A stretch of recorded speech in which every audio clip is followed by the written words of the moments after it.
అందరికీ నమస్కారం. హరప్పా నాగరికత, దీనిని సింధు నాగరికత అని కూడా అంటారు. భారతదేశంలో మొట్టమొదట ఏర్పడినటువంటి నాగరికత సింధు నాగరికత. అయితే ప్రాచీన ప్రపంచ నాగరికతలన్నీ కూడా నదీలోయ ప్రాంతాలలోనే ఏర్పడ్డవి. మానవ నాగరికతలన్నీ కూడా నదీలోయ ప్రాంతాలలో ఏర్పడ్డవి. ప్రపంచంలో మొట్టమొదటి మానవ నాగరికత మెసపటేమియా నాగరికత, ఆ తర్వాత ఈజిప్టు నాగరికత, సింధు నాగరికత, చైనా నాగరికత.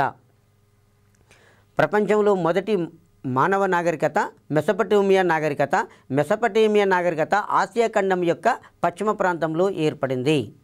ఆఫ్రికా ఖండంలో ఈజిప్టు నాగరికత, ఆసియా ఖండం యొక్క దక్షిణ ప్రాంతంలో సింధు నాగరికత, తర్వాత తూర్పు ప్రాంతంలో చైనా నాగరికత. మెసపటేమియా, ఈజిప్టు నాగరికత, చైనా నాగరికత, ఈ మూడు నాగరికతలు సింధు నాగరికతకు సమకాలీనమైనటువంటి నాగరికతలు. మెసపటేమియా అనగా మీనింగు రెండు నదుల మధ్య ప్రాంతము. ఈ మెసపటేమియా యూఫ్రటీస్, టైగ్రిస్ అనే రెండు నదీలోయ ప్రాంతాలలో ఏర్పడింది. తర్వాత ఈజిప్టు నాగరికత నైలు నది తీరాన ఏర్పడింది. చైనా నాగరికత హోయాంగ్హో నది తీరాన ఏర్పడింది. హరప్పా నాగరికత సింధు నది తీరాన ఏర్పడింది. భారతదేశం యొక్క వాయవ్య ప్రాంతంలో సింధు నది తీరాన ఏర్పడినటువంటి నాగరికత సింధు నాగరికత. సింధు నది లోయ ప్రాంతంలో ఆవిర్భవించింది కాబట్టి ఆ నది పేరు మీదుగా దీనికి సింధు నాగరికత అని పేరు పెట్టడం అనేది జరిగింది. సింధు నాగరికత యొక్క నిర్మాతలు ద్రావిడులు అని చెప్పేసి చాలామంది చరిత్రకారుల యొక్క అభిప్రాయము. సింధు నాగరికత నిర్మాతలు ఎవరు? ద్రావిడులు. అండ్ దెన్ ప్రాచీన భారతదేశ చరిత్ర ఆర్యుల రాకతోనే ప్రారంభమైంది అని క్రీస్తు శకము 1922 సంవత్సరం వరకు కూడా చరిత్రకారులు భావిస్తూ వచ్చారు. ఈ సింధు నాగరికత బయటపడటానికంటే ముందు 1922 సంవత్సరం వరకు కూడా 1922 సంవత్సరం వరకు భారతదేశంలో మొట్టమొదటి నాగరికత మరియు అతి ప్రాచీన నాగరికత ఆర్య నాగరికత అని చెప్పి భావిస్తూ వచ్చారు చరిత్రకారులు. ఆ తర్వాత క్రీస్తు శకము 1921, 1922 సంవత్సరంలో ఈ సింధు నాగరికత కనుగొనబడింది. ఎప్పుడైతే సింధు నాగరికత కనుగొనబడిందో ఆర్య నాగరికత కంటే ముందే భారతదేశంలో సింధు నాగరికత ఉన్నది. ప్రాచీన ప్రపంచ నాగరికతలకు సమకాలీనమైన నాగరికత అని చెప్పి చరిత్రకారులు భావించడం అనేది జరిగింది. ఈ సింధు నాగరికత ప్రాచీన ప్రపంచ నాగరికతలకు సమకాలీనమైనది. సింధు నాగరికతను కనుగొన్న సంవత్సరము క్రీస్తు శకము 1921, 22 సంవత్సరము. అయితే ఇది 10th సోషల్లో ఈ విధంగా ఉంటుంది, ఇంటర్మీడియట్ పుస్తకాలలో ఈ విధంగా ఉంటుంది. 6th క్లాసు సోషల్కి వచ్చేసరికల్లా సింధు నాగరికత కనుగొన్న సంవత్సరము క్రీస్తు శకము 1922 సంవత్సరం అని ఉంటుంది. 6th క్లాస్ సోషల్ బుక్లో క్రీస్తు శకము 1922 సంవత్సరంలో సింధు నాగరికత కనుగొనబడింది అని ఉంటుందండి. అది ఎడ్జిటి ప్రిపేర్ అయ్యే వాళ్ళేమో 1922ను ప్రామాణికంగా తీసుకోవాలి. స్కూల్ అసిస్టెంట్ ప్రిపేర్ అయ్యే వాళ్ళు 1921, 22 సంవత్సరంలో సింధు నాగరికత కనుగొనబడిన విషయాన్ని ప్రామాణికంగా తీసుకోవాలి. సింధు నాగరికత గురించి తెలుసుకోవటానికి ప్రధానమైనటువంటి ఆధారాలు కేవలము పురావస్తు ఆధారాలు మాత్రమే ఉన్నవి. ఏ దేశ చరిత్ర తెలుసుకోవాలి అన్న ఆధారాలు రెండు రకాలుగా ఉంటాయి. ఒకటి గ్రంథ రూపంలో ఉన్న ఆధారాలు, రెండు పురావస్తు ఆధారాలు. ప్రపంచంలో ఏ దేశ చరిత్ర ఆధారాలు తెలుసుకోవాలన్నా, ఏ దేశ చరిత్ర గురించి తెలుసుకోవాలన్నా ఆధారాలు అనేవి రెండు రకాలుగా ఉంటవి. ఆ రెండు రకాలమైనటువంటి ఆధారాలలో ఒకటి గ్రంథ రూపంలో ఉన్న ఆధారాలు, రెండు పురావస్తు ఆధారాలు. ఈ రెండు ఆధారాలలో పూర్తిగా నమ్మదగిన ఆధారాలు పురావస్తు ఆధారాలు. గ్రంథ రూపంలో ఉన్నటువంటి ఆధారాలు నమ్మదగినవే, కానీ అంత నమ్మదగినవి కావు అని చెప్పుకోవడం అనేది జరుగుతుంటుంది. ఎందుకంటే రాజుల దగ్గర రాజులు కొంతమంది కవులను పోషిస్తారు. ఆ కవులు రాజుల దగ్గర ఉన్నప్పుడు కొన్ని గ్రంథాలు రాస్తారు. అందులో ఆ రాజు గురించి కానీ ఆ రాజ్యం యొక్క పరిపాలనా వ్యవహారాల గురించి కానీ కొంత అతిశక్తులతో రాయడం అనేది సహజము. సో కాబట్టి గ్రంథ రూపంలో ఉన్నటువంటి ఆధారాలు అంత నమ్మదగినవి కావు. పురావస్తు ఆధారాలు నమ్మదగిన ఆధారాలు. ఎగ్జామ్లో ఏం క్వశ్చన్ అడుగుతాడు అంటే ఈ క్రింది ఆధారాలలో పూర్తిగా నమ్మదగిన ఆధారాలు ఏవి అని అంటాడు. పురావస్తు ఆధారాలు పూర్తిగా నమ్మదగినటువంటి ఆధారాలు. ఈ సింధు నాగరికతను మొట్టమొదటిగా కనుగొన్న ప్రాంతం ఎక్కడంటే సింధు లోయ ప్రాంతంలో ఈ నాగరికతను కనుగొనడం అనేది జరిగింది. భారతదేశం యొక్క వాయవ్య ప్రాంతంలో సింధు నది ఉన్నది. ఆ సింధు నది లోయ ప్రాంతంలో ఈ నాగరికతను కనుగొన్నారు కాబట్టి ఈ సింధు లోయ నాగరికత అని దీనికి పేరు రావడం అనేది జరిగింది. మరియు ఈ సింధు లోయ నాగరికతను ఏమంటారు అంటే హరప్ప సంస్కృతి, హరప్ప నాగరికత అని అంటారు. సింధు నాగరికతను హరప్ప సంస్కృతి, హరప్ప నాగరికత అని చెప్పుకోవడం అనేది జరుగుతుంటుంది. ఎందుకంటే ఈ సింధు నాగరికత పట్టణ నాగరికత. అవిభక్త భారతదేశంలో ఈ నాగరికత బయటపడింది. ఈ నాగరికతకు సంబంధించిన పట్టణాలు బయటపడ్డవి.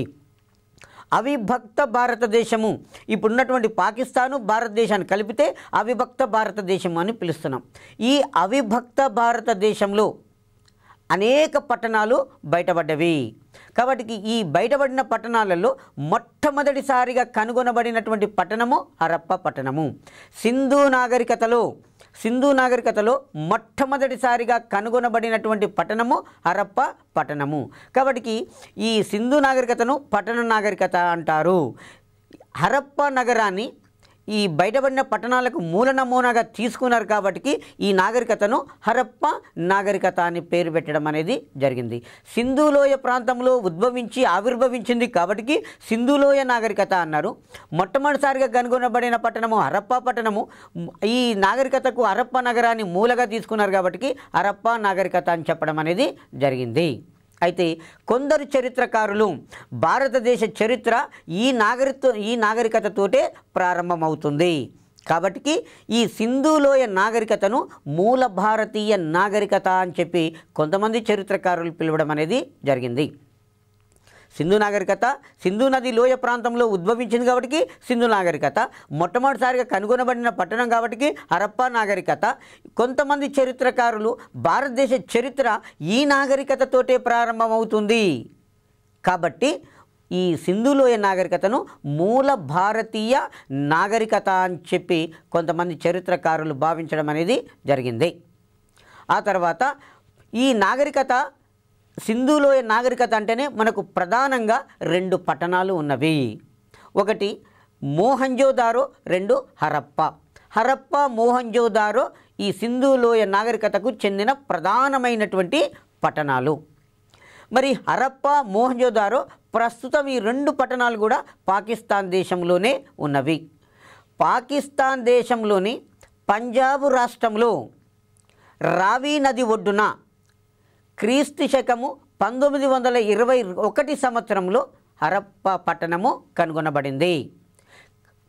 ప్రస్తుతము పాకిస్తాన్ దేశంలోని పంజాబ్ రాష్ట్రంలో రావి నది ఒడ్డున క్రీస్తు శకము 1921 సంవత్సరంలో హరప్ప పట్టణము కనుగొనబడింది. హరప్ప పట్టణానికి త్రవ్వకాలకు నాయకత్వం వహించింది ఎవరు అంటే దయారాం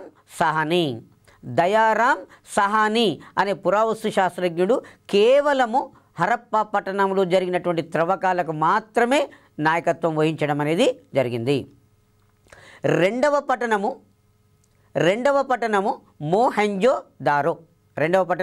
మోహంజోదారో.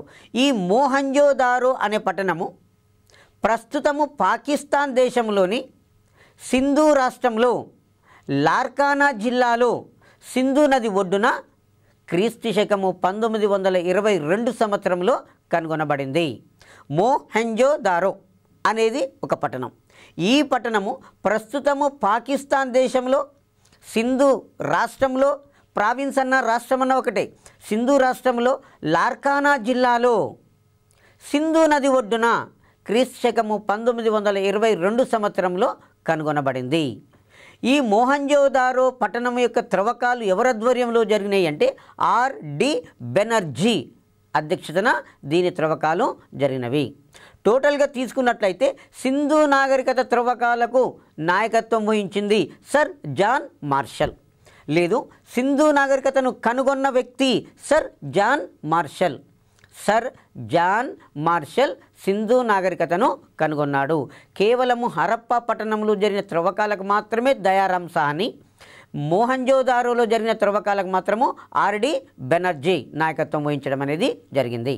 ఇవే కాకుండా మరో 2 పట్టణాలు చనుహుదారో, కోట్ దిజీ అనే 2 పట్టణాలు, చనుహుదారో, కోట్ దిజీ అనే 2 పట్టణాలు ప్రస్తుతం పాకిస్తాన్ దేశంలోనే సింధు ప్రావిన్స్లో సింధు నది తీరంన కనుగొనబడినవి.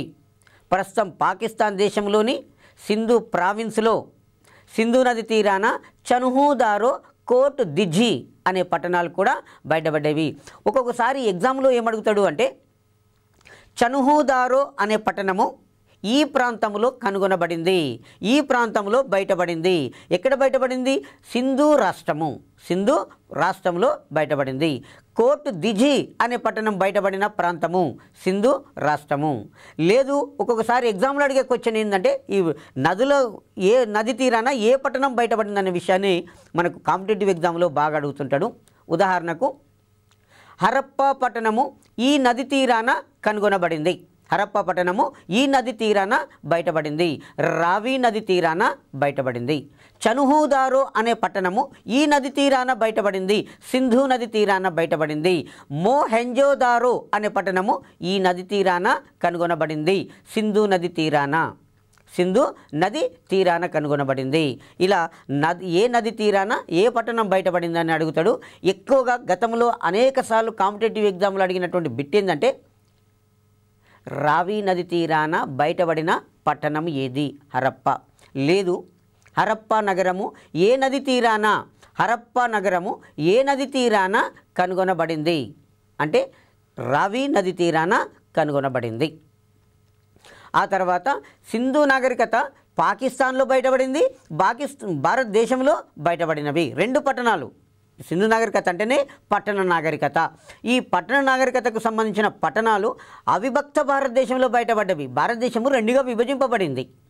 పాకిస్తాను, ఇండియాగా 2 భాగాలుగా విభజింపబడింది. కాబట్టి కొన్ని పట్టణాలు పాకిస్తాన్లో కనుగొనడం అనేది జరిగింది. అయితే పంజాబులు 2 ఉన్నాయండి. భారతదేశంలో పంజాబ్ ఉన్నది, పాకిస్తాన్ దేశంలో పంజాబ్ ఉన్నది. భారతదేశంలోని పంజాబ్లో లాహోర్ అనే పట్టణం ఉన్నది, పాకిస్తాన్ దేశంలోని పంజాబ్లో లాహోర్ అనే పట్టణం ఉన్నది.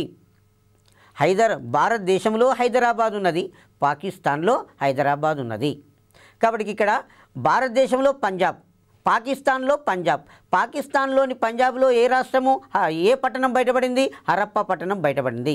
మరి భారతదేశంలోని పంజాబ్లో సింధు నాగరికతకు సంబంధించిన ఏ పట్టణం బయటపడింది? రూపార్ అనే పట్టణము బయటపడింది. భారతదేశంలో పంజాబ్ ప్రావిన్స్లో బయటపడిన పట్టణం పేరేంది? రూపార్ అనే పట్టణము. అలాగే హర్యానా అనే రాష్ట్రం. హర్యానా రాష్ట్రంలో 3 పట్టణాలు బయటపడినవి. 1 బన్వాలి, 2 రాఖీ గర్హి, 3 మిఠాతల్ అనే ప్రాంతాలు. హర్యానాలో ఏమేమి బయటపడాయి? బన్వాలి, రాఖీ గర్హి, మిఠాతల్ అనే ప్రాంతాలు బయటపడినవి. అలాగే రాజస్థాన్ రాష్ట్రంలో ఏం బయటపడింది? కాళీబంగన్ అనే ప్రాంతము బయటపడింది. తర్వాత ఉత్తరప్రదేశ్లోని మీరట్లో అలంగీర్పూర్ అనే పట్టణము కనుగొనబడింది. ఉదాహరణకు చూడండి సార్, సింధు నాగరికతకు సంబంధించిన మీరట్ అనే ప్రాంతము ఏ రాష్ట్రంలో బయటపడింది?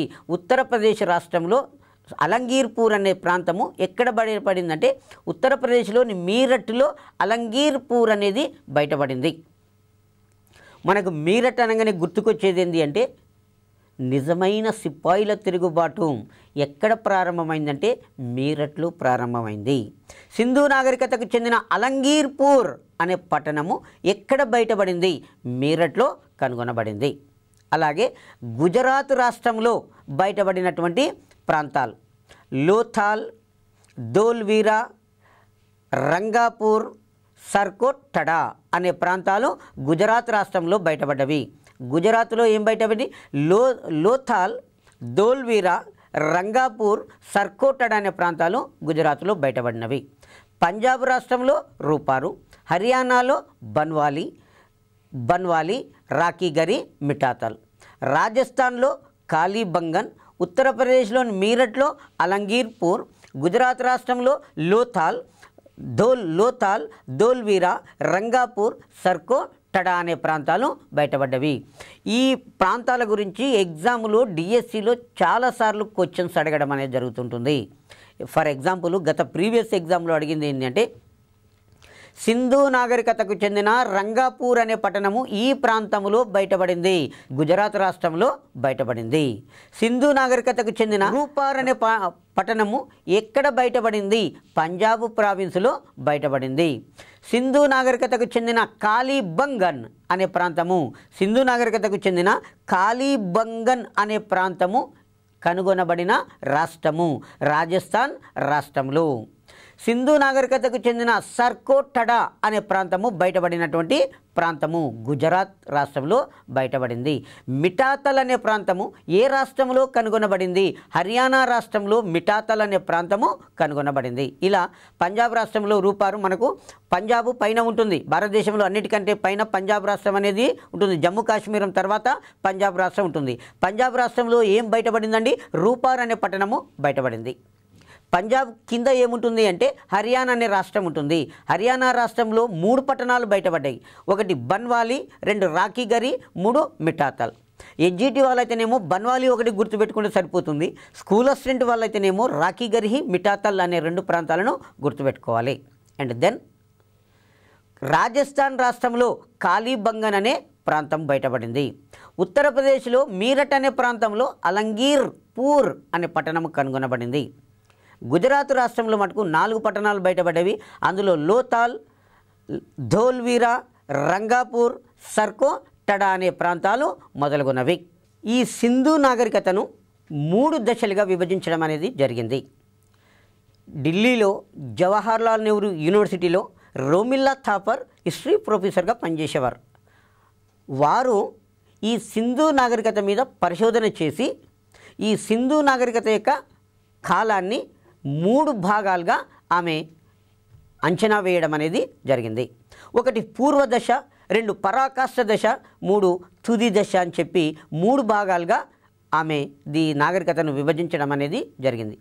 సింధు నాగరికతకు చెందిన పూర్వ దశ అనేది ఎప్పటి నుంచి ఎప్పటి వరకు ఉంటుందంటే క్రీస్తు పూర్వము 4వ సహస్రాబ్ది నుండి క్రీస్తు పూర్వము 4వ సహస్రాబ్ది నుండి క్రీస్తు పూర్వం 2600 వరకు పూర్వపు దశ.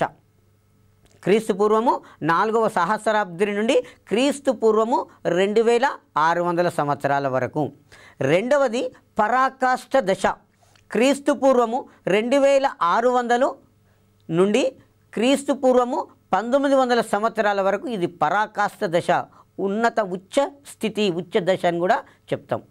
తుది దశ క్రీస్తు పూర్వము 1900 సంవత్సరం నుంచి క్రీస్తు పూర్వము 1750 సంవత్సరం వరకు ఈ నాగరికత తుది దశ అని చెప్తాము. పూర్వదశ క్రీస్తు పూర్వం 4వ సహస్రాబ్ది నుండి క్రీస్తు పూర్వం 2600 వరకు. పరాకాష్ఠ దశ క్రీస్తు పూర్వం 2600 సంవత్సరం నుంచి క్రీస్తు పూర్వం 1900 సంవత్సరాల వరకు. 3వ దశ తుది దశ క్రీస్తు పూర్వం 1900 సంవత్సరం నుంచి క్రీస్తు పూర్వం 1750 వరకు ఈ నాగరికత ఉండింది. తర్వాత లోథాల్, కాలీబంగన్, సర్కోటడాలో లభించినటువంటి వస్తువులు కార్బన్ C14 వలన ఈ నాగరికత యొక్క కాల నిర్ణయానికి ఉపయోగపడుతుంది. కేవలము సింధు నాగరికత గురించి తెలుసుకోవాలంటే మనకు పురావస్తు ఆధారాలు మాత్రమే ఉన్నవి. సింధు నాగరికత గురించి తెలుసుకోవాలంటే మనకు పురావస్తు ఆధారాలు మాత్రమే ఉన్నవి. అయితే ఇక్కడ లోతాలు, కాలీబంగన్, సర్కోటడాలో కొన్ని పురాతనమైన వస్తువులు లభించినాయి. వాటిల్లో కార్బన్ 14 అనేది ఉంటుంది. అవి కాల నిర్ణయానికి ఉపయోగపడుతుంది. కాల నిర్ణయాన్ని క్రీస్తు పూర్వము 2400 సంవత్సరంగా సూచించడం అనేది జరిగింది. ఈ నాగరికత ఒక ఉచ్చ స్థితి చాలా ఇంపార్టెంట్ అండి. సింధు నాగరికత బాగా వర్ధిల్లినటువంటి కాలము అంటాం, దాన్ని ఉచ్చ దశ అని కూడా చెప్పేస్తాం. క్రీస్తు పూర్వము 2300 సంవత్సరం నుంచి 1750 సంవత్సరం వరకు, క్రీస్తు పూర్వం 2300 సంవత్సరం నుంచి 1750 సంవత్సరం వరకు ఈ నాగరికత ఉచ్చ స్థితిలో ఉంటుంది. సింధు నాగరికత అనేది పట్టణ నాగరికత. సింధు నాగరికత అనేది పట్టణ నాగరికతగా చెప్పుకోవడం అనేది జరుగుతుంటుంది. ఈ నాగరికతలోనే తొలి నగరీకరణ జరిగింది. ఈ నాగరికతకు సమకాలీనమైన నాగరికతలు మెసపటేమియా నాగరికత, ఈజిప్టు నాగరికత, చైనా నాగరికత. ఈ 3 నాగరికతలు కూడా పట్టణ నాగరికతలు కావు. కేవలము సింధు నాగరికత మాత్రమే పట్టణ నాగరికతగా చెప్పుకోవడం అనేది జరుగుతుంది. నగరాలన్నింటిలోనూ ఏకవిధ నిర్మాణ పద్ధతి కనిపిస్తుంది. సింధు నగరాలలో బయటపడినటువంటి నిర్మాణాలు మొత్తం కూడా ఏకవిధ నిర్మాణ పద్ధతి కనిపించడం అనేది జరిగింది. ఇండ్ల నిర్మాణానికి కాల్చిన ఇటుకలతో జరిగేది. ఇండ్లను కాల్చిన ఇటుకలతోటి నిర్మించడం అనేది జరిగింది. ఈ కాల్చిన ఇటుకలతో ఇండ్ల నిర్మాణం అనేది వారి యొక్క సాంకేతిక నైపుణ్యాన్ని వెల్లడిస్తుంటుంది. తర్వాత కాల్చిన ఇటుకలను పెట్టేవాళ్ళు పైనంగా తాపడం చేయడం అనేది జరిగింది. ముఖ్యంగా సింధు ప్రజలు తమ ఇండ్ల నిర్మాణానికి వేటిని ఉపయోగించారు అంటే కాల్చిన ఇటుకలను ఉపయోగించారు. కాల్చిన ఇటుకలను ఉపయోగించి ఇండ్ల నిర్మాణము జరిగింది. బాగా ప్రణాళికాబద్ధమైన నగర నిర్మాణము ఈ నాగరికత యొక్క ముఖ్యమైనటువంటి లక్షణం. ఒకసారి కాంపిటేటివ్ ఎగ్జామ్లు అడిగాడు ఏదో సమ్ గ్రూప్స్లలో, సింధు నాగరికత యొక్క విశిష్ట లక్షణము బాగా ప్రణాళికబద్ధమైన పట్టణ నిర్మాణము.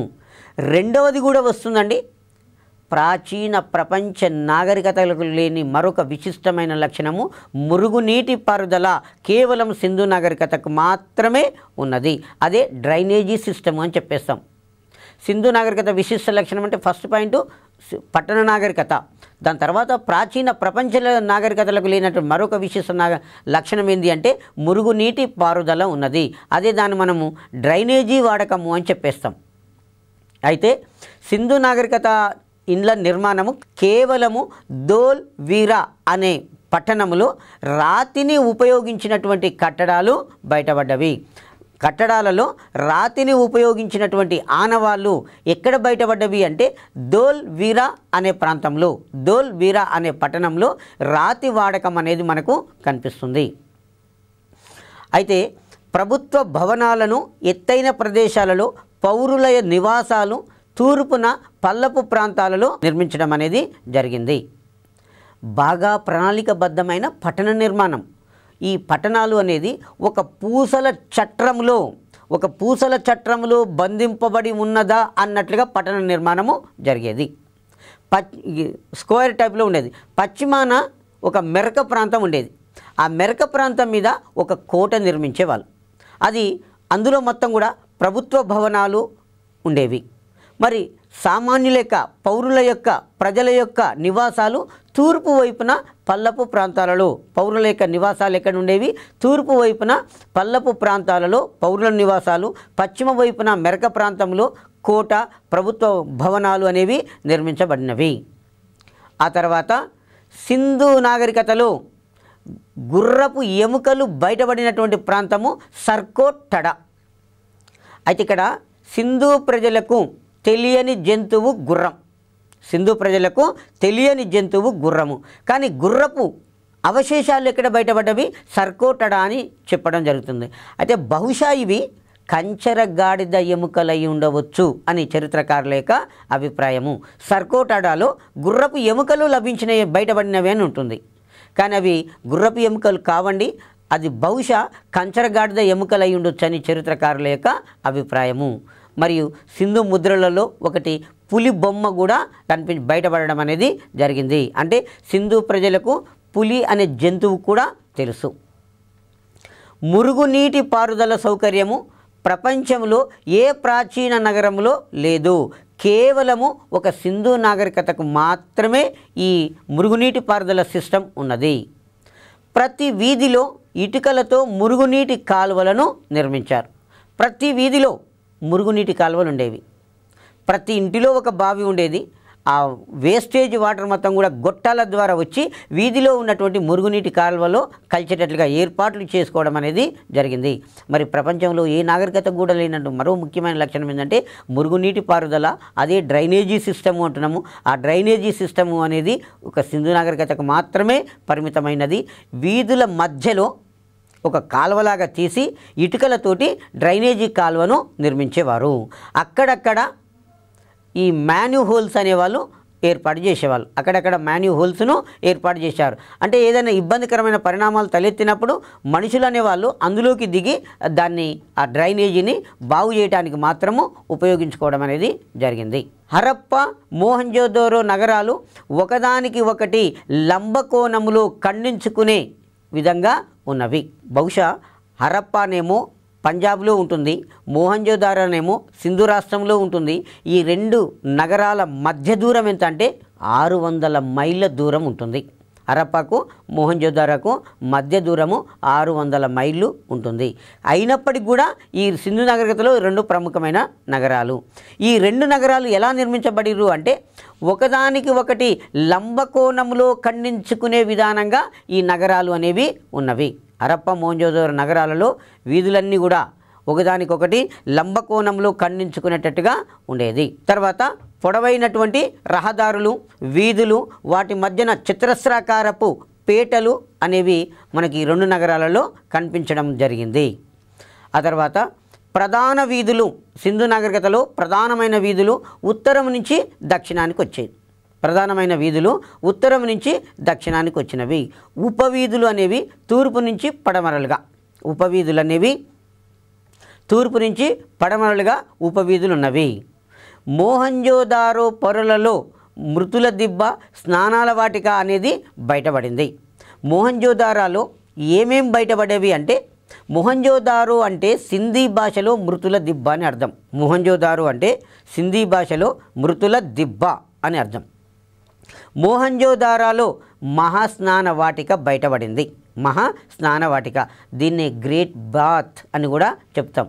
గొప్ప స్నాన వాటిక, మహాస్నాన వాటిక, గ్రేట్ బాత్, గొప్ప స్నాన వాటిక అని చెప్పుకోవడం జరుగుతుంటుంది. ఈ గొప్ప స్నాన వాటిక 39 మీటర్ల పొడవు, 23 మీటర్ల వెడల్పు, 8 మీటర్ల లోతులో ఉంటుంది. 39 × 23 × 8 అని ఇస్తాడండి దీని కొలతలు. అక్కడ మోహంజోదారోలో గొప్ప మహాస్నాన వాటిక అనేది బయటపడింది. స్నానవాటికను అడుగు భాగము జిప్సము, బిటుమెన్ అనే పదార్థాలతోటి దీన్ని తాపడం చేయడం అనేది జరిగింది. దీనికి ఈ గ్రేట్ బాత్కు ఉత్తరం వైపున దక్షిణం వైపున లోపలికి దిగటానికి మెట్లు అనేవి ఉండేవి. నైరుతి మూలలో తూము ఉండేది. నైరుతి మూలలో తూము అనేది ఉండింది. ఈ కొలను చుట్టూ కూడా 2 అంతస్తులలో భవనాలు ఉన్నవి. ఈ కొలనులో దేనికి ఉపయోగించారు ఈ కొలను అంటే బహుశా మతపరమైనటువంటి ఉత్సవాలు జరిగినప్పుడు ఆ గ్రేట్ బాత్లోకి పోయి స్నానం చేసిన తర్వాత డ్రెస్ చేంజ్ చేసుకోవడానికి దాని పక్కన ఉన్నటువంటి రూముల్లోకి వెళ్ళడం అనేది జరిగింది, ఉపయోగించుకునే వాళ్ళు. ఆ తర్వాత తక్కువ విస్తీర్ణంలో కార్మికుల నివాసాలు కూడా అక్కడ ఏర్పాటు చేసుకోవడం అనేది జరిగింది. మోహంజోదారోలో పెద్ద ధాన్యాగారాలు బయటపడినవి. ఇక్కడ మనం గమనించాల్సిన విషయం ఏంటి అంటే 6th క్లాసు సోషల్లో హరప్పాలో ధాన్యాగారాలు బయటపడ్డవి అని ఉంటుంది. గొప్ప ధాన్యాగారము మోహంజోదారోలో గొప్ప ధాన్యాగారం. హరప్పాలో ఇంటర్మీడియట్ పుస్తకంలో ఏముంటుందంటే హరప్పాలో 2 వరుసలలో 6 ధాన్యాగారాలు అని ఉంటుంది. దీని మీద కన్ఫ్యూజ్ కాకుండా కొంచెం కాన్సన్ట్రేషన్ తోటి వినండి. 6th క్లాస్ సోషల్లో హరప్పాలో ధాన్యాగారము బయటపడింది అని ఉంటుంది. ఇంటర్మీడియట్ పుస్తకంలో హరప్పాలో 2 వరుసలలో 6 ధాన్యాగారాలు బయటపడ్డవి అని ఉంటుంది. తర్వాత ఇంటర్మీడియట్ పుస్తకంలో మోహంజోదారోలో పెద్ద ధాన్యాగారము బయటపడింది, గొప్ప ధాన్యాగారము మోహంజోదారోలో బయటపడింది అని చెప్పుకోవడం అనేది జరుగుతుంటుంది. మరి మోహంజోదారో అంటే అర్థం ఏందండి? సింధు భాషలో మృతుల దిబ్బ. ఇది ఎన్ని పొరలలో బయటపడింది? 7 పొరలలో బయటపడింది. చాలా ఇంపార్టెంట్. సింధు నాగరికతలో ఏమేం బయటపడ్డవి అంటే మోహంజోదారో అంటే సింధీ భాషలో మృతుల దిబ్బ అని అర్థం. ఇది ఒకదాని మీద ఒకటి 7 పొరలలో బయటపడింది.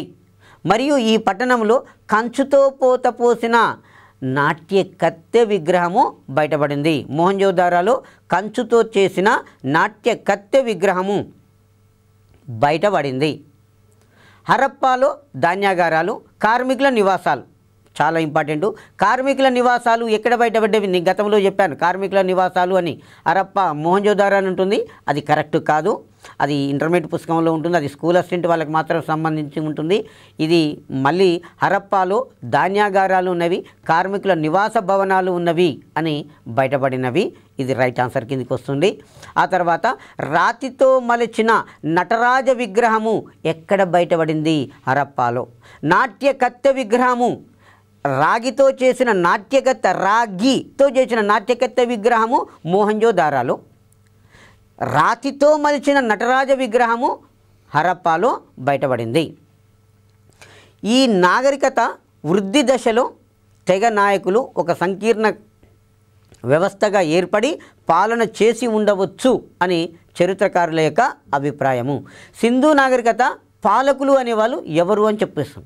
ఇక్కడ సింధు నాగరికత యొక్క పాలకులు ఎవరు అనే దాని మీద లేదండి, దీని మీద క్లారిటీ ఉందంటే సింధు నాగరికత యొక్క వృద్ధి దశలో దీనిని ఎవరు పరిపాలించారంటే తెగ నాయకులు ఒక సంకీర్ణ కూటమిగా ఏర్పడి వారే పరిపాలన చేసి ఉండవచ్చు అని చరిత్రకారుల యొక్క అభిప్రాయము. సింధు ప్రజలది కుటుంబ వ్యవస్థ, మాతృస్వామిక కుటుంబ వ్యవస్థ. సింధు ప్రజలది మాతృస్వామిక కుటుంబ వ్యవస్థ. ఆ మాతృస్వామిక కుటుంబ వ్యవస్థ అంటే ఏంటంటే కుటుంబ పెద్ద తల్లి ఉంటుంది. సో కాబట్టి దీనిని ఏమన్నాము? మాతృస్వామిక కుటుంబ వ్యవస్థ. మనకి కాంపిటేటివ్ ఎగ్జామ్లో అడుగుతాడు, సింధు నాగరికత ప్రజలది సింధు నాగరికత ప్రజల యొక్క కుటుంబ వ్యవస్థ మాతృస్వామిక కుటుంబ వ్యవస్థ. మాతృస్వామిక కుటుంబ వ్యవస్థ. ఆర్యుల కుటుంబ వ్యవస్థ పితృస్వామిక కుటుంబ వ్యవస్థ. అప్పటి నుంచి ఇప్పటి వరకు కూడా అన్ని నాగరికతలకు కూడా కుటుంబ వ్యవస్థ పితృస్వామిక కుటుంబ వ్యవస్థనే కొనసాగింది. కేవలము ఒక సింధు నాగరికతలో మాత్రమే కుటుంబ వ్యవస్థ మాతృస్వామికమైన కుటుంబ వ్యవస్థ జరిగింది. అంటే కుటుంబ పెద్ద ఎవరు ఉండేవారు? తల్లి ఉండేది. కాబట్టి కుటుంబ పెద్ద తల్లి ఉంటే దాన్ని ఏమన్నాము? మాతృస్వామిక కుటుంబ వ్యవస్థ అని చెప్పుకోవడం అనేది జరిగింది. తర్వాత సింధు నాగరికత నిర్మాతలు ద్రావిడులు అని చాలామంది చరిత్రకారుల యొక్క అభిప్రాయము. సింధు నాగరికత యొక్క నిర్మాతలు ద్రావిడులు అని చెప్పి చాలామంది చరిత్రకారుల యొక్క అభిప్రాయంగా ఉన్నది. మరి సింధు నాగరికత యొక్క జనాభాలో 4 రకాల పీపుల్స్ ఉండేవాళ్ళు. సింధు నాగరికత యొక్క జనాభాలో 4 రకాల ప్రజలు ఉన్నారు. ఒకటి ప్రోటో ఆస్ట్రలాయిడ్. రెండవది మెడిటరేనియన్ అనేవారు. మూడవది మంగోలాయిడ్ అనే జాతి. నాలుగవది ఆల్ఫినాయిడ్. సింధు నాగరికతలో ఎన్ని జాతులు ఉన్నవి అంటే 4 రకాల జాతులు ఉన్నవి. సింధు నాగరికత ప్రజలలో 4 జాతులు ఉన్నవి. నెంబర్ 1 పాయింట్ ఏంది? ఫస్ట్ జాతి ఏంది అంటే ప్రోటో ఆస్ట్రలాయిడ్ జాతికి చెందినవారు. రెండవది మెడిటరేనియన్ జాతికి చెందినవారు. మూడవది మంగోలాయిడ్ జాతికి చెందినవారు. నాలుగవది ఆల్ఫానాయిడ్ జాతికి చెందినవారు. అయితే మనకి ఎగ్జామ్లో ఈ క్రింది జాతులలో సింధు నాగరికతకు సంబంధం లేని జాతిని గుర్తించుము, లేదా ఈ క్రింది సింధు ప్రజలకు జాతికి సంబంధం లేని దాన్ని గుర్తించము, సింధు ప్రజల జాతిని గుర్తించమని ఇవ్వడం అనేది జరుగుతుంటుంది. సో కాబట్టి మనం దీన్ని ఒక మైండ్లో పెట్టుకోవాల్సిన అవసరం ఉన్నది. సింధు ప్రజలు 4 రకాల జాతులతో ఉన్నారు. ఫస్ట్ వన్ ఏంటంటే ప్రోటో ఆస్ట్రలాయిడ్, సెకండ్ వన్ ఏముంది మెడిటరేనియన్, మూడవది ఉన్నది మంగోలాయిడ్, నాలుగవది ఉన్నది ఆల్ఫినాయిడ్ అనేది జాతులు. మరి సింధు ప్రజల యొక్క ప్రధాన వృత్తి వ్యవసాయం. వ్యవసాయంతో పాటుగా వాణిజ్యాన్ని కూడా చేసేవాళ్ళు. ఇతర చేతి పనులు, పశుపోషణ కూడా నిర్వహించేవారు. కానీ సింధు ప్రజల ముఖ్య వృత్తి వ్యవసాయం. సింధు ప్రజల యొక్క ముఖ్య వృత్తి ఏమున్నది? వ్యవసాయం అనేది సింధు ప్రజల యొక్క ముఖ్య వృత్తి. తర్వాత వాణిజ్యం చేసేవారు, ఇతర చేతి పనులు, పశుపోషణ కూడా నిర్వహించే వాళ్ళు. మరి సింధు ప్రజలు సేద్యం చేయటానికి గొర్రు లాంటి పరికరాన్ని ఉపయోగించారట. గొర్రు లాంటి పరికరాన్ని ఉపయోగించారు. ఎందుకు అంటే అప్పుడు నా సింధు నాగరికతలో నాగటి చాలులు బయటపడినటువంటి ప్రాంతము కాళీబంగన్. నాగలతోటి దుక్కి దున్నినటువంటి చాలు ఎక్కడ బయటపడ్డవి అంటే రాజస్థాన్ రాష్ట్రంలోని కాళీబంగన్లో ఈ దుక్కి దున్న చాలు ఒకటి మాత్రం బయటపడింది. కానీ వాళ్ళు ఎందుకంటే సింధు నది యొక్క పరిసర ప్రాంతాల్లో ఉన్నారు. ఆ సింధు నది నిండుగా ప్రవహించుకొని పోవడం వల్ల మెత్తటి మట్టిని సారవంతంగా మేట వేసుకొని పోవడం అనేది జరిగింది. కాబట్టి ఆ మెత్తటి మట్టిని గొర్రు వంటి ఒక పరికరాన్ని ఉపయోగించి ఆ సేద్యం చేయడానికి దాన్ని ఉపయోగించుకోవడం అనేది జరిగింది. ముఖ్య పంటలు, సింధు ప్రజలు పండించినటువంటి ముఖ్య పంటలు గోధుమ, బార్లీ, తృణధాన్యాలు, జొన్నలు, నువ్వులు, పత్తి, వరి, ఖర్జూరం మొదలగునవి సింధు ప్రజలు పండించిన పంటలు. గోధుమ పంట పండించారు, బార్లీ, తృణధాన్యాలు, జొన్నలు, నువ్వులు, పత్తి, వరి, ఖర్జూరము, ఆవాలు మొదలగు పంటలను పండించారు. ఇంకొకటి, ప్రపంచంలో మొట్టమొదటిసారిగా పత్తి పంటను పండించింది సింధు ప్రజలు. పత్తి పంటను పండించింది సింధు ప్రజలు. ప్రపంచంలో మొట్టమొదటిసారిగా వరి పంటను పండించింది సింధు ప్రజలు. ప్రపంచంలోనే మొదటిసారిగా పత్తి పంటను పండించింది, వరి పంటను పండించింది కేవలము సింధు ప్రజలు మాత్రమే. పత్తి పంటను, వరి పంటను పండించడం అనేది జరిగింది.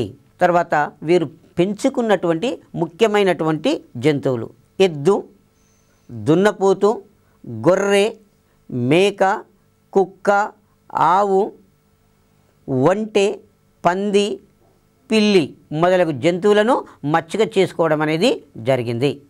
అయితే మనకు కొన్ని పుస్తకాలలో అక్కడక్కడ ఆవు తెలియదు అంటారు. ఆవు తెలియదండి కాదు, ఆవు కూడా వీళ్ళ దగ్గర ఉంది. కాకపోతే ప్రధానమైన జంతువు కాదు. కానీ వీళ్ళకు ప్రధానమైన జంతువు ఏంటంటే మూపురం గల ఎద్దు. సింధు ప్రజలకు ప్రధానమైనటువంటి జంతువు మూపురము గల ఎద్దు అని చెప్పడం జరుగుతుంది. కాబట్టి ఎద్దు, దాని తర్వాత దున్నపోతు, తర్వాత గొర్రె, మేక, కుక్క, ఆవు, ఒంటె, పంది, పిల్లి మొదలైన జంతువులను మచ్చిక చేసుకోవడం అనేది జరిగింది. ఖడ్గమృగము, పెద్ద పులి, వానరము, ఎలుగుబంటి మొదలగు జంతువులు కూడా వీరికి తెలుసు. ఖడ్గమృగము, పెద్ద పులి, వానరము, ఎలుగుబంటి మొదల జంతువులు తెలుసు. కొన్ని జంతువులను మచ్చిక చేసుకున్నారు. మరి కొన్ని జంతువులు కూడా వీరికి సింధు ప్రజలకు తెలియని జంతువు గుర్రము. ఇది నెంబర్ ఆఫ్ టైమ్స్ కాంపిటేటివ్ ఎగ్జామ్లో అడిగినటువంటి బెట్టు. సింధు ప్రజలకు తెలియని జంతువు. తెలియని జంతువు ఏది? గుర్రం తెలియని జంతువు. తర్వాత సింధు ప్రజలకు తెలియని లోహము ఇనుము. సింధు ప్రజలకు తెలియని లోహము ఇనుము. తెలియని జంతువు గుర్రము, తెలియని లోహము ఇనుము. కన్ఫ్యూజ్ కావద్దు. ఈ రెండిటిలో ఎప్పుడు కాంపిటేటివ్ ఎగ్జామ్లో దాదాపు ఆల్మోస్ట్గా అడుగుతూ ఉంటాడు. సింధు ప్రజలకు తెలియని జంతువు గుర్రం గురించి తెలియదు. ఇంతకుముందు చెప్పాను సర్కోటడాలో గుర్రపు అవశేషాలు బయటపడ్డవి అని చెప్పాను. అది చరిత్రకారులు ఏమన్నారంటే గుర్రపు అవశేషాలు కావవి, బహుశా కంచరగాడిద అవశేషాలు అయి ఉండవచ్చు అన్నారు. కాబట్టి సింధు ప్రజలకు తెలియని జంతువు గుర్రము. సింధు ప్రజలకు తెలియని లోహము ఇనుము. సింధు ప్రజలకు తెలియని లోహము ఇనుము అని చెప్పేస్తున్నాం. సింధు ప్రజలు రాగిని, కంచును ఉపయోగించారు. సింధు ప్రజలు ఉపయోగించిన లోహాలు రాగిని, కంచును ఉపయోగించారు. సింధు ప్రజలు రాగిని ఉపయోగించారు, కంచును ఉపయోగించారు, రాయిని ఉపయోగించారు. కాబట్టి దీన్ని తామ్రశిలాయుగము అని కూడా పిలుస్తుంటారు.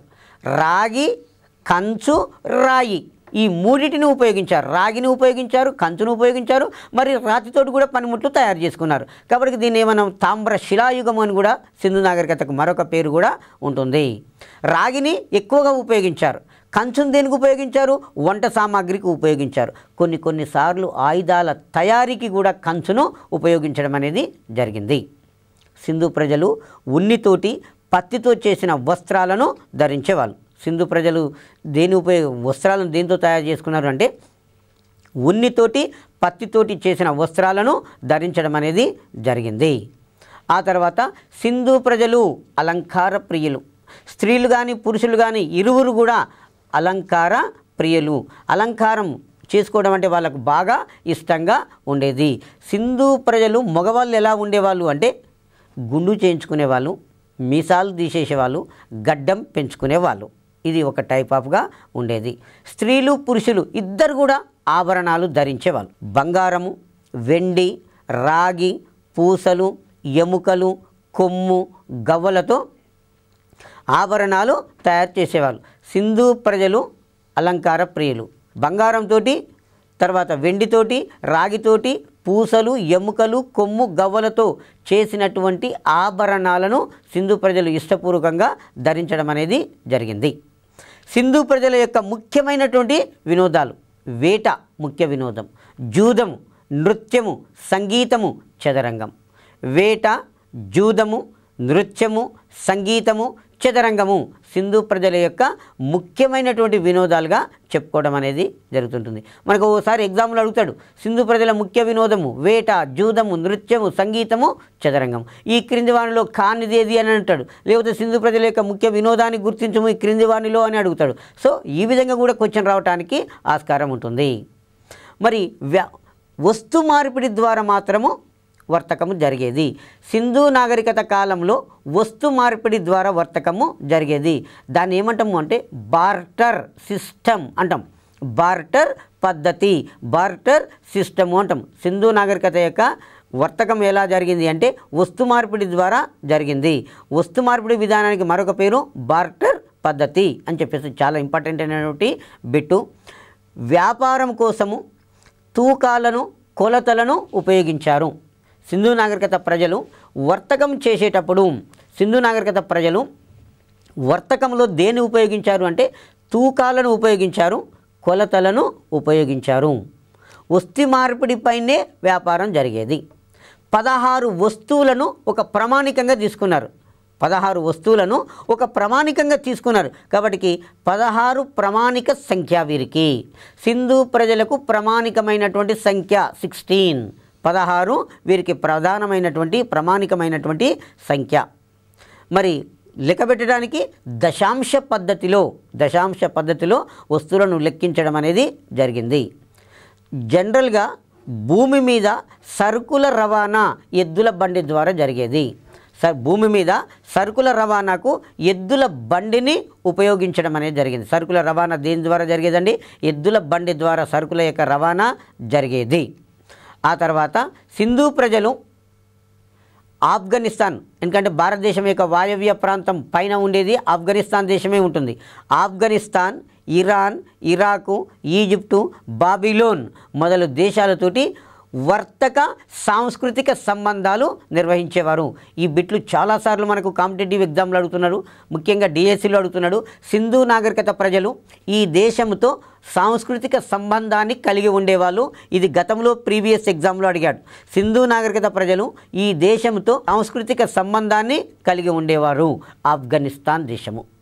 ఆఫ్ఘనిస్తాన్ ఒకటే కాదు, ఆఫ్ఘనిస్తాన్ దేశంతో పాటుగా ఇరాన్ దేశంతో, ఇరాక్ దేశంతో, ఈజిప్ట్ దేశంతో, బాబిలోన్ దేశంతో. బాబిలోన్ ఎక్కడ ఉన్నదంటే ఇరాక్ దేశం యొక్క దక్షిణ ప్రాంతాన్ని బాబిలోన్ చెప్పుకుంటాం. కాబట్టి బాబిలోన్తో కూడా వర్తక వ్యాపారాలు చేసేవాళ్ళు. ఇది చాలా ఇంపార్టెంట్. ఏం మైండ్లో పెట్టుకోవాలంటే వర్తక సంబంధాలను, సాంస్కృతిక సంబంధాలను. సింధు ప్రజలు వర్తక సాంస్కృతిక సంబంధాలను కలిగి ఉన్న దేశాలు Afghanistan, Iran, Iraq, Egypt, Babylon దేశాలతోటి జరిగేది. సింధు నాగరికత యొక్క ముఖ్యమైనటువంటి ఓడరేవు లోథాల్. సింధు నాగరికత యొక్క ముఖ్యమైన ఓడరేవు ఏంది? లోథాల్. లోథాలు అనేది సింధు నాగరికత యొక్క ముఖ్యమైనటువంటి ఓడరేవు. సింధు నాగరికత ప్రజలు ఎక్కువగా మెసపటేమియా తోటి వర్తకము చేశారు. సింధు ప్రజలు ఎక్కువగా ఏ దేశంతో వర్తకం చేశారంటే మెసపటేమియా. మెసపటేమియా ఇప్పుడు పేరేందండి? ఇరాక్. ఇరాక్ యొక్క పూర్వ పేరేంది? మెసపటేమియా. మెసపటేమియా ప్రస్తుత పేరేంది? ఇరాక్. ఇది ఈ bit number of times competitive ఎగ్జామ్లో జీకే లెవెల్లో అడుగుతున్నటువంటి బిట్టు. ఇరాక్ దేశం యొక్క పూర్వ పేరు మెసపటేమియా, లేదు మెసపటేమియా యొక్క ప్రస్తుత పేరు ఇరాక్ అని చెప్పేస్తున్నాం. సింధు ప్రజలు ఏ దేశంతో ఎక్కువగా వాణిజ్యం చేసేవారు అంటే మెసపటేమియా దేశంతో చేసేవారు. సింధు ప్రజలు ఓడలను రూపొందించుకొని సముద్రం మీద వర్తకము నిర్వహించేవారు. మరి ఇప్పట్లోనేమో దిక్సూచి ఉంది, అప్పట్లో దిక్సూచి కనుగొనలేదు, కానీ పక్షిని దిక్సూచిగా ఉపయోగించారు. పక్షిని దిక్సూచిగా ఉపయోగించారు. ప్రపంచంలో ఏ నాగరికత ప్రజలు కూడా పక్షిని దిక్సూచిగా ఉపయోగించలేదు. కేవలము సింధు నాగరికత ప్రజలు పక్షిని దిక్సూచిగా ఉపయోగించారు. ఓడల మీద ప్రయాణం చేసేటప్పుడు పక్షిని దిక్సూచిగా ఉపయోగించారు. సముద్రములో ప్రయాణం చేసేటప్పుడు పక్షిని దిక్సూచిగా వాడే పద్ధతి యొక్క ప్రస్తావన మనకు బవేరియా సంస్కృతిలో కనిపిస్తుంది. సముద్రంలో ప్రయాణం చేసేటప్పుడు పక్షిని దిక్సూచిగా ఉపయోగించే యొక్క సంస్కృతి ఎక్కడ కనిపిస్తుంది అంటే బవేరియా సంస్కృతి. ఆ బవేరియా సంస్కృతిని మనము బాబిలోన్ సంస్కృతి అంటాం.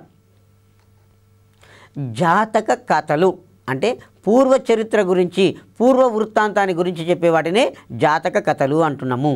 బవేరియా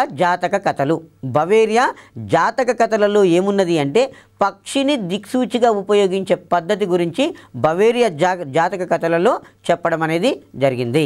లోతాల్ నుంచి ఓడలు సుమేర్, ఎలాం మొదలగు విదేశీ ప్రాంతాలకు వెళుతూ ఉండేవి. లోతాల్ నుంచి ఓడలు సుమేర్, ఎలాం అనే ప్రాంతాలకు ఈ ఓడలు వెళ్ళడం అనేది జరిగింది.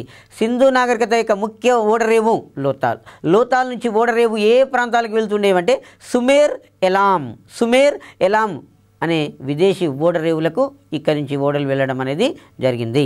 సింధు ప్రజలు ఉపయోగించిన తూనికలు మెసపటోమియాలోను పర్షియా సింధు శాఖలోను బయటపడ్డవి. సింధు ప్రజలు ఉపయోగించినటువంటి తూకాలు ఈ క్రింది నగరాలలో ఏ పట్టణములో బయటపడ్డవి? మెసపటేమియాలో బయటపడ్డవి. సింధు ప్రజలు ఉపయోగించిన తూకాలు అనే విధానము బయటపడిన ప్రాంతము మెసపటేమియాలో. ఆ తర్వాత పర్షియన్ సింధు శాఖలో. సింధు శాఖ అంటే సముద్రం యొక్క ఒక శాఖ భూభాగంలోకి సన్నగా చొచ్చుకొని వచ్చి ఉంటుంది. దాన్ని సింధు శాఖ అంటున్నాం.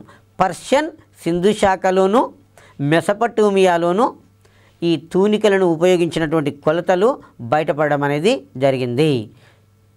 తర్వాత కొలబద్దలో దశాంశమానాన్ని ఉపయోగించారు. చాలా ఇంపార్టెంట్ అండి. సింధు ప్రజలు కొలబద్దలలో ఉపయోగించిన కొలమానం దశాంశమానము అని చెప్పేస్తాం. తర్వాత మృణ్మయ పాత్రలు, టెర్రాకోట్ బొమ్మలు, ముద్రికలు, తాయెత్తులు వారి యొక్క పనితనాన్ని తెలియజేయడం అనేది జరుగుతుంటుంది. సింధు ప్రజలు మృణ్మయ పాత్రలు తయారు చేశారు. అంటే కుండలు తయారు చేసి వాటి మీద రంగులు అద్దడం అనేది జరిగింది. మృణ్మయ పాత్రలు. తర్వాత టెర్రాకోట్ బొమ్మలు. తర్వాత ఏంటండి? టెర్రాకోట్ బొమ్మలు మరియు తాయెత్తులు ఇవి వారి యొక్క పనితనాన్ని ప్రదర్శిస్తున్నాయి. సింధు ప్రజల యొక్క పనితనాన్ని తెలియచేసే వస్తువులు ఏమున్నాయి? మృణ్మయ పాత్రలు ఉన్నవి, టెర్రాకోట్ బొమ్మలు ఉన్నవి, ముద్రికలు, తాయెత్తులు ఇవన్నీ కూడా వారి యొక్క పనితనాన్ని ప్రదర్శించడం అనేది జరిగింది. మట్టి పాత్రలపై కనిపించే అలంకారాలలో ఎక్కువగా ఆకుల ఆకృతులు ఉన్నాయి. ఇది చాలా ఇంపార్టెంట్ అండి. సింధు ప్రజలు మట్టితోటి వస్తువులను తయారు చేశారు. ఆ మట్టితో తయారు చేసినటువంటి వస్తువుల మీద ఎక్కువగా కనిపించే ఆకృతులు, ఎక్కువగా ఏ ఆకృతులు కనిపించాయంటే ఆకుల యొక్క ఆకృతులు, ఆకుల బొమ్మలు కనిపిస్తున్నాయి. ఎక్కువగా టెర్రాకోట్ వస్తువులపై ఎక్కువగా ఆకుల యొక్క ఆకృతులు కనిపిస్తున్నవి. సింధు ప్రజల యొక్క మత విధానాన్ని తీసుకున్నట్లయితే సింధు ప్రజల యొక్క ప్రధానమైనటువంటి దైవము అమ్మ తల్లి. అమ్మ తల్లిని ఆదిశక్తి అంటాం. అమ్మ తల్లిని ఏమంటాము? ఆదిశక్తి అని చెప్పుకోవడం అనేది జరిగింది. ఈరోజు తెలంగాణ ప్రాంతంలో కనిపించే గ్రామ దేవతే సింధు నాగరికత అమ్మ తల్లి. ఈనాడు తెలంగాణ ప్రాంతంలో కనిపించేటటువంటి యొక్క స్థానికమైన దేవతలు, గ్రామ దేవతలు ఎవరైతే ఉన్నారో సింధు నాగరికత కాలంలో పూజించిన అమ్మ తల్లి ఇద్దరు కూడా సమానమే అంటాం. అమ్మ తల్లికే ఆదిశక్తి అని చెప్పేస్తాం. ఇంకా సింధు ప్రజలు శివుడిని పూజించారు. శివుడిని ఏ విధంగా పూజించారు? పశుపతి రూపంలోను, లింగం రూపంలోను. శివుడిని పశుపతి రూపంలోను, లింగం రూపంలోను శివుడిని పూజించారు. పశుపతి రూపంలో ఉన్నటువంటి శివుడి చుట్టూ జింక, ఏనుగు, ఖడ్గమృగము, పులి అనే జంతువులు ఉన్నవి. ఈ పశుపతి ముద్ర మనకి ఎక్కడ బయటపడిందంటే మోహంజోదారోలో ఈ పశుపతి రూపంలో ఉన్న ముద్ర బయటపడింది. పశుపతి శివుడు యోగాసనం వేసుకొని కూర్చుంటాడు. కాలు మీద కాలు వేసుకొని పైన 2 కొమ్ములు ఉండుకొని శివుడు యోగాసనం వేసుకొని యోగ ముద్రలో కూర్చుంటాడు. ఆ యోగ ముద్రలో కూర్చున్నటువంటి శివుడి చుట్టూ ఒక జింక ఉన్నది, ఒక ఏనుగు ఉన్నది, ఒక ఖడ్గమృగు ఉన్నది, ఒక పులి ఉన్నది. సింధు నాగరికతలో ప్రజలు అమ్మ తల్లిని ప్రధానంగా పూజించారు.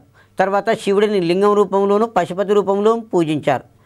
చెట్లను పూజించారు, జంతువులను పూజించారు, సర్పాలను పూజించారు. చెట్లను, జంతువులను, సర్పాలను పూజించారు. ముఖ్యంగా సింధు ప్రజలు రావి చెట్టును ప్రధానమైనటువంటి వృక్షంగా, పవిత్రమైన వృక్షంగా భావించేవాళ్ళు. సింధు ప్రజలు ప్రధానంగా పూజించిన వృక్షం పేరింది రావి చెట్టు. ఈనాటికి కూడా భారతీయ సంస్కృతిలో రావి చెట్టును పవిత్రమైన వృక్షంగానే భావించి పూజించడం అనేది జరిగింది. ఆ తర్వాత సర్పాలను పూజించేవారు. అప్పుడు సర్పాలను పూజిస్తున్నారు, ఇప్పుడు కూడా సర్పాలను పూజించడం అనేది జరిగింది. సర్పాలను పూజించేవారు. మచ్చిక చేసుకున్న జంతువు పావురం. Very important. సింధు ప్రజలు మచ్చిక చేసుకున్నటువంటి పక్షి పావురము. సింధు ప్రజలు మచ్చిక చేసుకున్నటువంటి పక్షి పేరింది పావురమును మచ్చిక చేసుకున్నారు. మరొకసారి, సింధు ప్రజల యొక్క ప్రధాన దైవము అమ్మ తల్లి. శివుడిని పశుపతి రూపంలోనూ లింగం రూపంలోనూ పూజించారు. పశుపతి చుట్టూ శివుడు, జింక, ఏనుగు, ఖడ్గమృగము, పులి ఈ ఉన్నటువంటి బొమ్మ ముద్రిక మోహంజోదారాలో బయటపడింది. ఆ తర్వాత చెట్లను, జంతువులను, సర్పాలను పూజించారు. ఇప్పుడు కూడా తెలంగాణ ప్రాంతంలో సర్పాలను పూజిస్తున్నారు. పవిత్రమైన వృక్షము రావి చెట్టు. ఈరోజు కూడా మనం పవిత్రమైన వృక్షంగా రావి చెట్టును పూజించడం అనేది జరిగింది. పావురమును మచ్చిక చేసుకోవడం అనేది జరిగింది. సింధు ప్రజలు పర్వదినాలలో అంటే పండగ రోజులలో పతాకాలు గట్టి ఊరేగింపులు జరుపుతూ ఇష్ట దైవాలను పూజించేవారు. ముద్రికలపైన కనిపించే జంతు రూపాలలో ఏమేమి ఉన్నాయంటే వృషభము అనేది ఉన్నది, ఏక శృంగి అనేది ఉన్నది. వృషభము, ఏక శృంగి అనేది ఉన్నది. వీరుని శిరస్సు సూర్యుని తలపిస్తుంటే పులి చీకటి శక్తులకు సంకేతము. సింధు నాగరికత కాలంలో వీరుని యొక్క శిరస్సు సూర్యుని తలపిస్తుందట. పులి గుర్తిందేని చీకటికి సంకేతంగా సూచించడం అనేది జరిగింది. రావి చెట్టు కొమ్మల మధ్యన అమ్మ తల్లి దేవతను ఉంచి ఆ దేవతకు ఒక వ్యక్తి బలివటానికి మేకను తెస్తుంటే ఈ దృశ్యానంతా కూడా చూస్తున్నటువంటి ప్రజలు ఇది మొత్తం కూడా ఒక ముద్రలో బయటపడింది. ఈ ముద్ర ఎక్కడ బయటపడింది? మోహంజోదారాలో బయటపడింది. రావి చెట్టు కొమ్మల మధ్యన ఒక అమ్మ తల్లి దేవత ఉంటుంది. ఆ అమ్మ తల్లి దేవతకు బలివ్వటానికి ఒక వ్యక్తి మేకను తీసుకొని వస్తుంటాడు. ఈ తతంగానంతా చూస్తున్నటువంటి చుట్టూ ఉన్నటువంటి ప్రజలు. సింధు ప్రజల లిపి ముద్రికల పైన కనిపిస్తుంది. బొమ్మల లిపి లేదా చిత్రలిపి అని చెప్పేస్తాం. ఈ లిపి ప్రధానంగా కుడివైపు నుంచి ఎడమవైపు రాస్తారు. రెండవ వరుస ఎడమవైపు నుండి కుడివైపు రాస్తారు. ఇట్లా రాయడాన్ని సర్పలేఖనము అంటాం. చాలా ఇంపార్టెంట్ అండి, కన్ఫ్యూజ్ కావద్దు. మనం రాసే లిపికి వ్యతిరేకంగా ఉంటుంది. మనం ఏం చేస్తామంటే ఎడమలో స్టార్ట్ చేసి కుడికి రాసుకుంటూ వస్తున్నాం. కానీ సింధు నాగరికత ప్రజల లిపి బొమ్మల లిపి. అన్ని బొమ్మల గుర్తుతోటే ఉంటాయి. అది ఎలా ఉన్నది? కుడివైపున స్టార్ట్ అవుతుంది, ఎడమవైపుకు వచ్చేస్తుంది. రెండవ వరుస ఎడమ నుంచి కుడివైపుకు వస్తుంటుంది. దీన్ని సర్పలేఖనము అని కూడా చెప్పుకుంటాం. అయితే 6వ తరగతి సోషల్లో ఏముంది అంటే సింధు నాగరికత లిపి ఎడమ నుంచి కుడికి ఉన్నది అని చెప్పేస్తున్నాడు. చనిపోయిన వారిని ఖననం చేసేవారు. కొన్నిసార్లు మృత కళేబారాన్ని జంతువులకు ఆహారంగా వేసి తర్వాత అస్థికలు నేరి సమాధి చేయడం అనేది జరిగింది. ఈ నాగరికత పతనం కావడానికి ప్రధానమైన కారణాలు ఆర్యుల దండయాత్ర వలన కావచ్చు, సింధు నదికి వచ్చిన వరదల వలన కావచ్చు, శీతోష్ణ స్థితిలో వచ్చిన మార్పుల వలన కూడా కావచ్చు, వాతావరణంలో వచ్చిన మార్పుల వలన చరిత్రకారుల యొక్క అభిప్రాయము. సింధు నాగరికత పతనానికి ప్రధానమైన కారణాలు నెంబర్ 1 పాయింట్ ఆర్యుల దండయాత్ర కారణమై ఉండవచ్చు, లేదు సింధు నదికి వచ్చిన వరదల వలన కావచ్చు, లేదా శీతోష్ణ స్థితిలో వచ్చినటువంటి మార్పుల వలన కావచ్చు. దీని వలన ఈ నాగరికత ప్రారంభమైందని చరిత్రకారులు భావించారు.